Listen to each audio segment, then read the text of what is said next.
வணக்கம் தாய்நாடு. கிளைகள் எங்கே படர்ந்தாலும் வேர் இங்கேதான்.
குளக்கரைக்கு அருகிலே பாருங்கள், யாரோ ஒரு ஐயா வந்து மீன் பிடித்து கொண்டிருக்கிறார். களத்திலே ஒரு போத்தலை கட்டி கொண்டிருக்கிறார். அந்த போத்தலுக்குள் வந்து மண்புழுவை வைத்து அந்த தூண்டிலே கொழுவி மீன்களுக்கு இரையாக மீனை பிடித்து கொண்டிருக்கிறார்.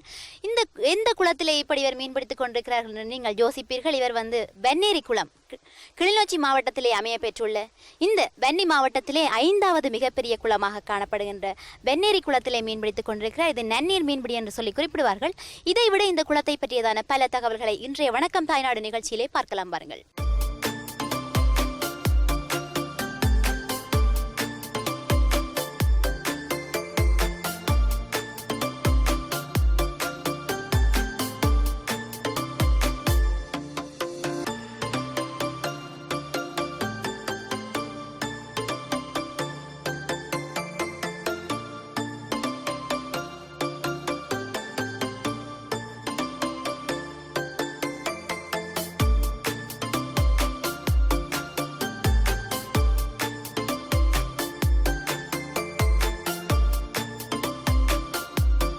இலங்கையின் வன்னி மாவட்டத்தை பொறுத்தவரை வந்து பல குளங்கள் காணப்பட்டாலும் 5வது பெரிய குளமாக இந்த வெண்ணேரி குளம் காணப்படுகிறது. 1வது குளமாக இரணைமடு குளம், அதைத் தொடர்ந்து அக்கராயன் குளம், பவுனி குளம் போன்ற பல்வேறு குளங்கள் காணப்படுகின்றன. அந்த வகையில் இந்த குளத்தை நம்பி, இந்த வெண்ணேரி குளத்தை நம்பி பல விவசாய கிராமங்கள் காணப்படுகின்றன. இவரும் இந்த வெண்ணேரி குளம், இந்த இடத்தை சார்ந்தவர் தான். இவரிடம் இந்த குளத்தை பற்றியதானதும் இந்த இடங்களை பற்றியதுமான சில தகவல்களை கேட்டு தெரிந்து கொள்ளப் போகிறோம். வணக்கம்.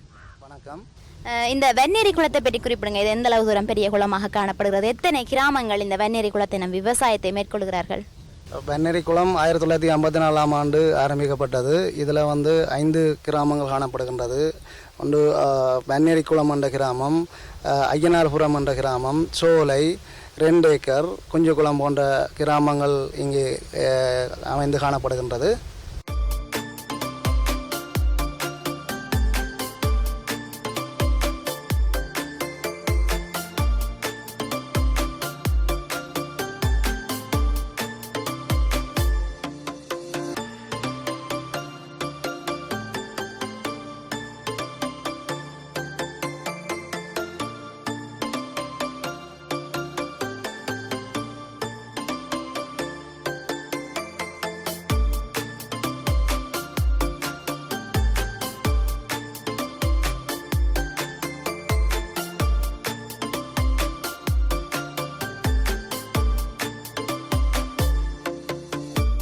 வெண்ணேரி குளம் இந்த பகுதியை பொறுத்தவரையிலே இது ஒரு காடாக காட்சியளிக்கிறது. காட்டின் மத்தியிலே தான் வந்து இந்த குளம் அமைய பெற்றிருக்கிறது. அதைவிட இதற்கு எதிர்ப்பக்கமாக வீதி இருக்கிறது. அந்த வீதிக்கு அருகிலே வயல் காணப்படுகிறது.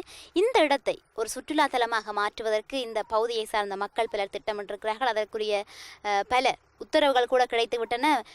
இன்னும் வருகின்ற வருடங்களிலே இந்த இடத்தை ஒரு சுற்றுலா தலமாக மாற்றி விடுவார்கள். அதை விட இன்னும் ஒரு சிறப்பு இந்த இடத்திற்கு இருக்கிறது என்னவென்று சொன்னால், இங்கே நிறைய மரங்கள் காணப்படுவதனால் இதை வந்து ஒரு பறவைகள் சரணாலயமாக கூட மாற்றப் போகிறார்கள்.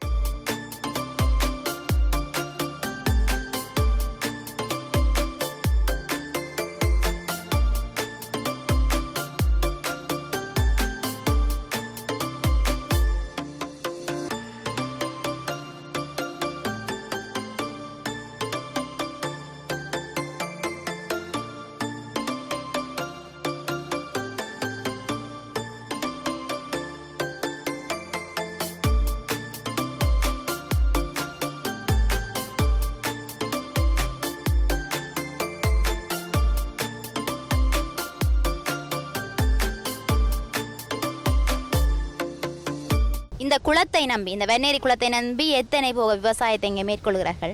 இங்கே 2 போகங்கள் செய்கின்றார்கள், காலபோகம், சிறுபோகம். காலபோகம் கூடுதலாக மழையை நம்பி செய்கின்றார்கள். மழை நீர் காணாத போது இங்கே குளத்தின் நீரும் அங்கே பாய்ச்சப்படுகின்றது. சிறுபோகம் முழுமையாக குளத்தை நம்பி செய்கின்றார். விவசாயத்தை விட வேறு மீன்பிடி தொழில்கள் இங்கே மேற்கொள்வார்கள், நன்னீர் மீன்பிடி துறைகள். அதை பற்றி குறிப்பிடுங்கள், இவர்களுடைய நன்னீர் மீன்பிடியை பற்றி. இங்கே விவசாயத்தை விட நன்னீர் 2வதாக நன்னீர் மீன்பிடி தொழிலாக இங்கே காணப்படுகின்றது. இங்கே கூடுதலான நன்னீர் மீன்பிடியாளர்கள் இங்கே மீன்பிடித்து அவர்களுடைய அன்றாட வாழ்க்கையை ஓட்டிச் செல்கின்றனர். அவர்களை ஒன்றிணைத்து ஏதாவது நன்னீர் மீன்பிடி சங்கம் அமைப்பு அப்படி அமைக்கவில்லை அவர்கள்? சங்கம் அமைத்திருக்கின்றது, சங்கத்துக்குரிய இடம் இருக்கின்றது. ஆனால் சங்கத்துக்குரிய கட்டிடம் இன்னும் அமைக்கப்படவில்லை. பக்கத்தில் அந்த கட்டிடம் அமைப்பாகும். கிட்டத்தட்ட எத்தனை குடும்பங்கள் இங்கே நன்னீர் மீன்பிடி தொழிலை செய்கிறார்கள்? நன்னீர் மீன்பிடியில் 180-200 குடும்பத்துக்கு கிட்ட நன்னீர் மீன்பிடியை செய்து வருகின்றனர்.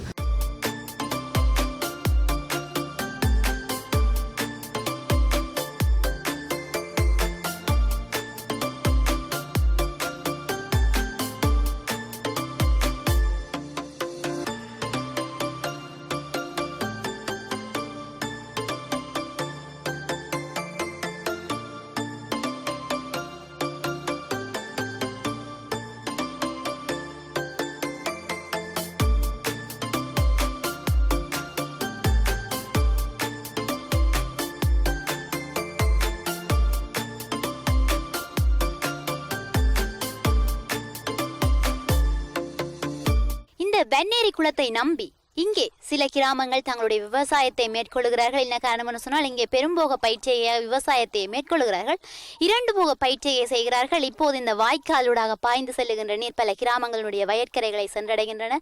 அந்த வகையிலே குஞ்சுக்குளம், 2 ஏக்கர் இதை போன்ற பல இடங்களை சென்றடைகின்றன. இப்படி இந்த இடங்களில் சென்றடைகின்ற நீரை நம்பித்தான் அவர்கள் விவசாயத்தை மேற்கொள்கிறார்கள். அதைவிட சில இடங்களில் இப்போது குஞ்சுகுள பகுதியிலே வந்து உவர் நீர் கலப்படைந்து அந்த மக்களுடைய விவசாயம் பாதிப்படைகிறது. அதன் காரணமாக அந்த பகுதியை சார்ந்த மக்கள் வந்து பல்வேறு இடங்களுக்கு இடம்பெயர்ந்து செய்கிறார்கள்.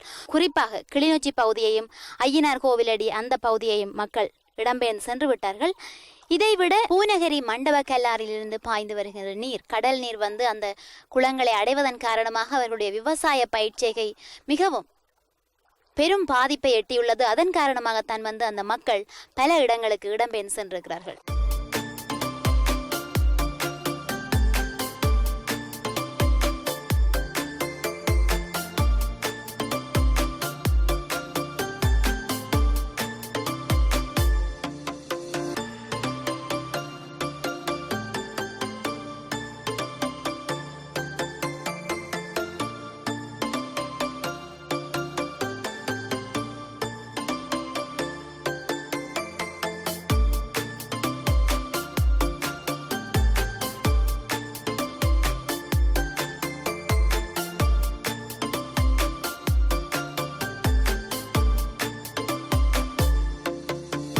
இதை போல வேறு குளங்கள் இருக்கின்றனவா? வேறு சிறிய சிறிய குளங்கள் நிறைய காணப்படுகிறன்னு சொல்லி குறிப்பிட்டிருந்தீர்கள். அந்த வகையில் ஒன்றாக குஞ்சு குளத்தை குறிப்பிட முடியும். இதே போல வேறு குளம் இருக்கிறதா?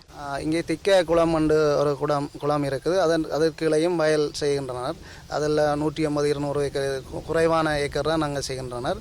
இந்த குளத்தை நம்பித்தான் கூடுதலான ஏக்கர் இங்கே பயிரிடப்படுகின்றது. குஞ்சுக்குளம் பகுதியிலே வந்து அந்த நீர் உவர் நீராக மாற்றமடைகிறது. அதற்குரிய காரணம் என்ன? ஏதாவது வேறு கடல் நீர்கள் வந்து அந்த நீருடன் கலக்கிறவா? அந்த காரணத்தை பற்றி குறிப்பிடுங்கள். குஞ்சுக்குளம் திக்காய் கிராமம் சோலை பாடசாலைக்கு இருந்து ஒரு 4 கிலோமீட்டர்கள் தள்ளி காணப்படுகின்றது அந்த கிராமங்கள். அந்த கிராமத்திற்கு குடமுருட்டி அதாவது கடல் நீர் வந்து குடமுருட்டியூடாக இங்கே கலப்பதற்கு சந்தர்ப்பம் இருக்கின்றது. மற்றது அங்கே பயிரிடப்படுகின்ற விளைச்சல் நிலத்துக்கும் போன காலோபத்தில் நடைபெற்ற விளைச்சல் நிலமும் எரிவடைந்து அழிவடைந்து போயிருந்தது. போன காலோபத்தில் அந்த உவர்நீர் வந்து மழை கூடுதலாக டிசம்பர் மாதங்களில் மழை கூடுதலாக வரும்போது கடலில் இருந்து தண்ணி இங்கே வயலை நோக்கி வந்து உவர்நீர் கலந்து அந்த பயிர் அழிவடைந்து காணப்பட்டது போன காலோபத்தின் போது.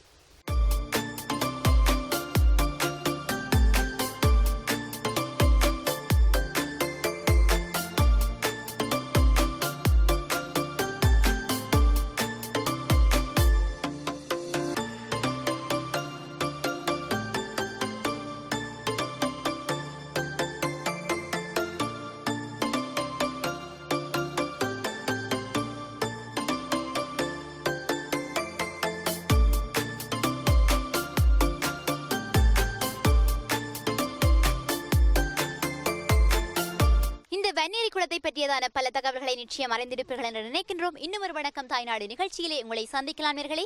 இப்போது உங்களிடம் இந்த விடைபெறுவது ஒளிப்பதிவாளர் புவியுடன் உங்கள் விஷானி.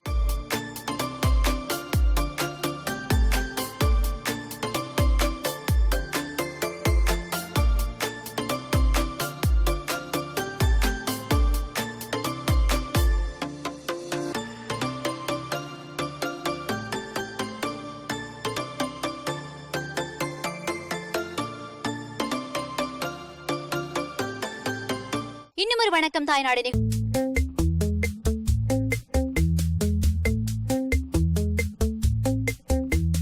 வணக்கம் தாய்நாடு.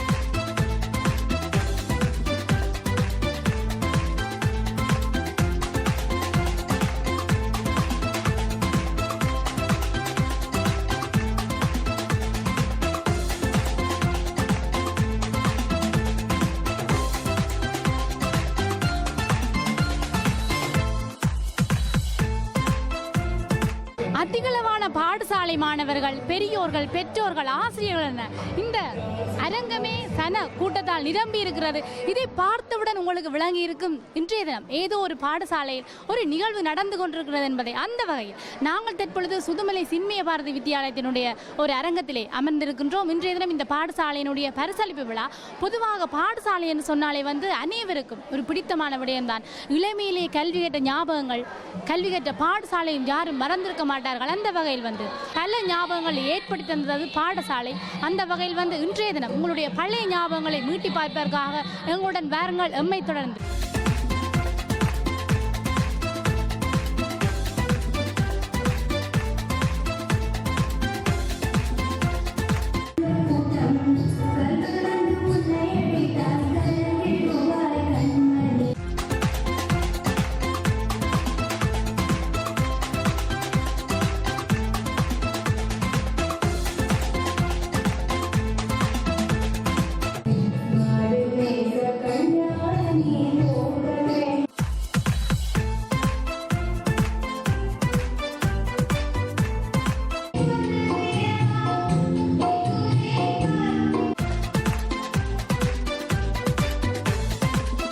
தற்பொழுது சுதுமலை சின்மய பாரதி வித்தியாசாலையினுடைய மண்டபத்திற்குள் நிற்கிறோம். இப்படியான அரங்கை பார்த்தவுடன் உங்களுக்கு அந்த நாள் பாடசாலை நாட்களில் நீங்கள் மேடையில் ஏறி நடனமாடிய ஞாபகங்கள், மேடை பேச்சுகளில் பங்கு பெற்றிய ஞாபகங்கள், பாடல்கள் பலவற்றை பாடிய ஞாபகங்கள் தான் இப்பொழுது உங்களுக்கு ஏற்படும். அந்த நேரங்களில் நீங்கள் பரிசில்களை கூட வாங்கி இருக்கலாம், அந்த பரிசில்களை நீங்கள் தற்பொழுது தொலைத்து கூட இருக்கலாம். இப்படியான மேடையை பார்த்தவுடன் உங்களுக்கு அந்த நாள் பாடசாலை நாட்களில் நீங்கள் இவ்வாறான மேடைகளில் ஏறி பல கலை நிகழ்வுகளை ஆற்றியதான் உங்களுக்கு இப்பொழுது ஞாபகத்துக்கு வரும்.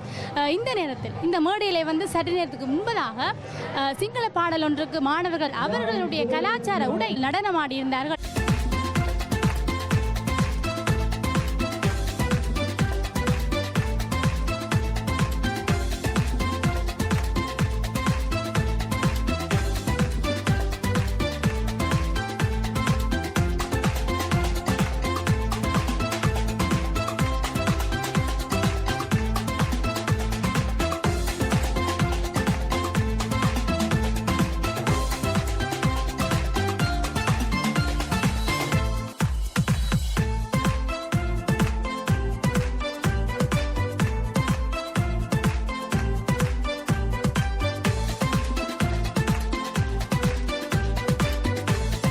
கண்ணனுடைய பல கதைகளை நீங்கள் கேள்விப்பட்டிருப்பீர்கள். எனக்கரையிலே ஒரு கண்ணன் இருக்கிறார், ராதை இருக்கிறார். 2 பேருமே சிறுமிகள். இவர்கள் வந்து மேடையிலே நடனமாட போகிறார்கள். இவர்களும் தற்பொழுது நாங்கள் கதைத்து பார்க்கலாம்.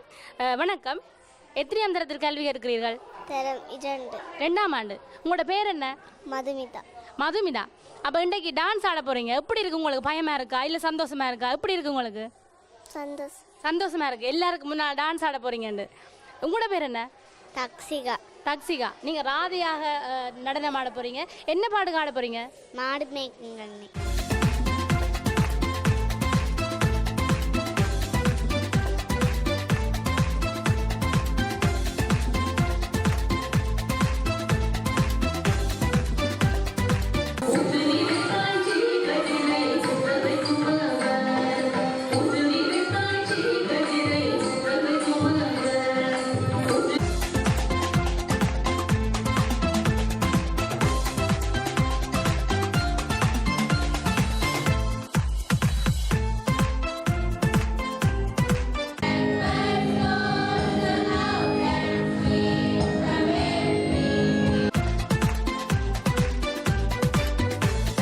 சுதுமலை சின்மிய பாரதி வித்தியாலயத்தினுடைய பரிசளிப்பு விழாவை முன்னிட்டு இந்த அரங்கத்திலே அரங்கேறிய அனைத்து கலை நிகழ்வுகளும் எங்களுடைய மனதை தொற்றிருந்தன.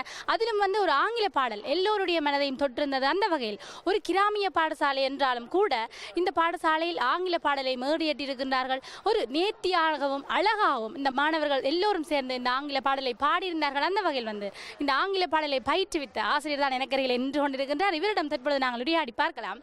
வணக்கம். என்ன காரணத்துக்காக நீங்கள் இந்த பாடலை தெரிவு செய்தீர்கள்? எத்தனை நாட்களாக மாணவர்களுக்கு பயிற்றுவித்தீர்கள்? நாங்கள் இந்த சாங்கை நான் செலக்ட் பண்ண காரணம் வந்து இட்ஸ் an old song. இது ஒரு பழைய பாடல். அப்போ பழைய பாடல்னால உங்களுக்கு பிடிக்கும் போல? எனக்கு நல்லா பிடிக்கும். அண்ட் இந்த song and varieties of different songs இது எனக்கு ஏன் பிடிக்கும்னு சொன்னால் நான் இயர் 5 நான் அப்போ ஜாயின் பண்ணி இதில் இதுக்கு ஸ்கூலில் டீச்சராக இயர் 5 எங்களுக்கு முதல் இருந்த ஒரு மிஸ்ஸஸ் கிருபரட்னம் என்ற மிஸ் இதை ட்ரெயின் பண்ணவ. அப்போ நான் அந்த பிள்ளைகளுக்கு நடுவில் இயர் 5 நடுவில் இருந்து அந்த பிள்ளைகளோட நானும் சேர்ந்து பாடுறேன். நான்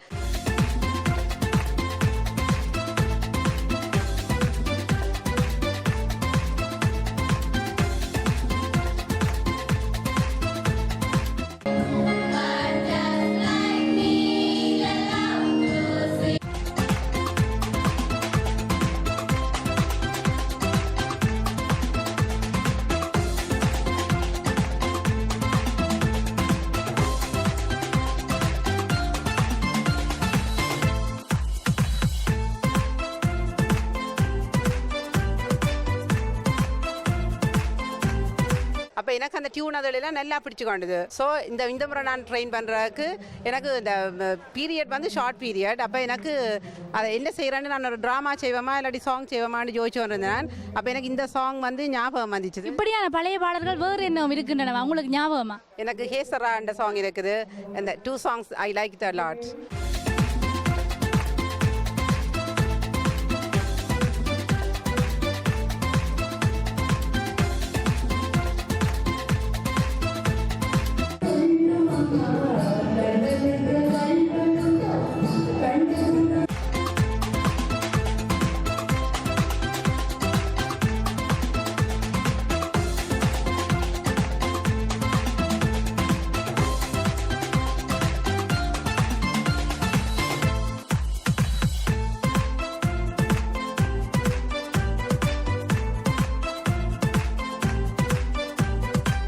எனக்கு அருகிலே சிறுமிகள் 4 சிறுமிகள் நின்று கொண்டிருக்கின்றார்கள். இன்றைய தினம் சுதுமலை சின்மிய பாரதி வித்தியாசாலையினுடைய பரிசளிப்பு விழாவை முன்னிட்டு இவர்கள் மேடையிலே நடனமாட போகிறார்கள். அந்த வகையில் எந்தவித தயக்கமும் இல்லாமல் மகிழ்ச்சியுடன் இந்த இடத்துல நின்றிருந்தார்கள். பொதுவாக மேடையில் போய் டான்ஸ் ஆடுவதுன்னு சொன்னாலே தயக்கமாக இருக்கும், பயமாக இருக்கும். நீங்கள் சிரித்து கொண்டிருக்கிறீர்கள், உங்களுக்கு என்ன பயம் இல்லையா? பயம் இல்லையா உங்களுக்கு? இல்லை. அப்போ எத்தனை பேர் இந்த டான்ஸில் பங்கு பெற்ற போறீங்க? 8 பேர். 8 பேர். என்ன பாட்டு? எத்தனை நாளாக ப்ராக்டிஸ் பண்ணீங்க? ஒரு கிழமை. ஒரு கிழமையா? இந்த ஒரு கிழமையில கூட குழப்படி செய்யறது? எல்லாரும் தான். எல்லாரும் குழப்படி செஞ்சீங்க? எல்லாரும் குழப்படி செஞ்சீங்கன்னு சொல்றீங்களா? அதில் அதிகளவாக யார் குழப்படி செஞ்சது? நீங்களா? அப்படியும் இருக்கலாம். இருக்கலாம். சரி, இன்றைய தினம் நீங்கள் மேடையில் டான்ஸ் ஆட போறீங்க. பயம் இல்லாமல் டான்ஸ் ஆடணும் எல்லா பிள்ளைகளும் சேர்ந்து. 8 பிள்ளைகள் டான்ஸ் ஆட போறீங்க. என்ன பாட்டு? ஒரு உழவர் பாட்டுக்கும் ஒரு ஜாதி பாட்டுக்கும்.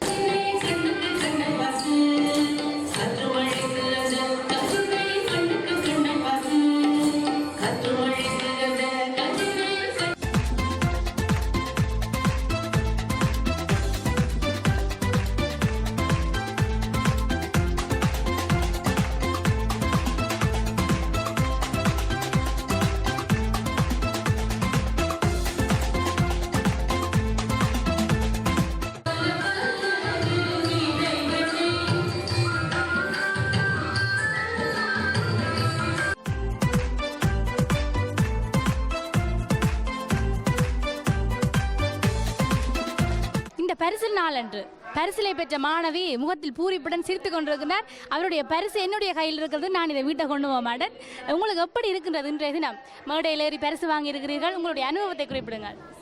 சந்தோஷமா இருந்தது, மகிழ்ச்சியா இருக்கின்றது. என்ன காரணத்துக்காக உங்களுக்கு பரிசு தந்தார்கள்? பாட ரீதியாக அல்லது கலை நிகழ்ச்சிகளை பங்கு பெற்றீர்களா? கலை நிகழ்ச்சிகளில் பங்கு. என்ன பாடல் பாடினீங்களா? நாட்டார் பாடலோ? நாட்டார் பாடல். எத்தனையாம் இடம் கிடைச்சது? 2ஆம் இடம்.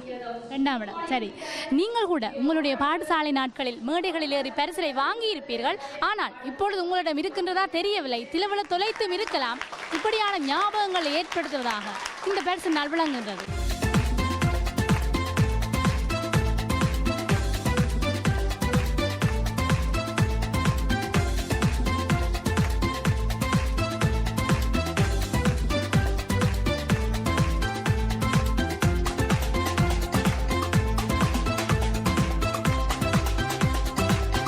மாணவர்களுக்கான பரிசில்கள் அனைத்தும் வழங்கப்பட்டு விட்டன. மாணவர்கள் கைதட்டுகின்ற ஓசை எங்களுடைய காதை பிளக்குகின்றது.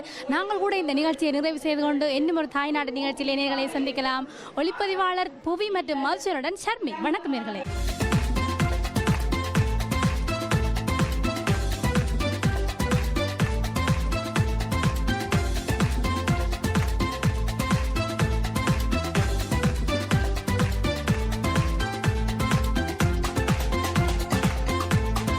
அருமையான ஆங்கில பாடலை எங்களுக்கு காதுகளுக்கு இனிமையாக தந்த இந்த மாணவர்கள் தான் எனக்கு அருகிலே அமர்ந்து கொண்டிருக்கின்றார்கள்.